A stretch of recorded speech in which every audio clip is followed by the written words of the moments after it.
যে কোনো কারখানায় এখন থেকে শ্রমিক ইউনিয়ন গঠন করা যাবে বলে জানিয়েছেন আইনমন্ত্রী আনিসুল হক। গতকাল সচিবালয়ে নিজ দফতরে মার্কিন বাণিজ্য প্রতিনিধি দলের সঙ্গে বৈঠকের পর সাংবাদিকদের তিনি এই কথা বলেন। মন্ত্রী বলেন, মার্কিন প্রতিনিধি দল মূলত বাংলাদেশের শ্রম আইন, শ্রমিকদের অধিকার ও শ্রমিক আইনের যে সংশোধন হচ্ছে তার বর্তমান পরিস্থিতি জানতে চেয়েছে।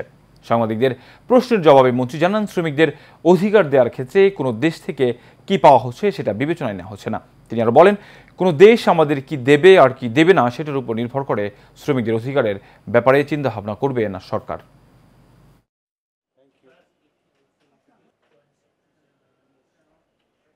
আমার মনে হয় না এই পার্লামেন্টে আইনটা পাস হবে, কারণ আরেকবারও একটা মিটিং করতে হবে। আমরা যেই সব সিদ্ধান্ত নিয়েছি সেটা স্টেক হোল্ডারদের সাথে, সকলের সাথে আলাপ আলোচনা করে আমার মনে হয় বাজেট সেশনে শেষের দিকে যখন বাজেট পাস হয়ে যাবে তারপরে যে একটু সময় থাকবে তখন এটা পাস হতে পারে।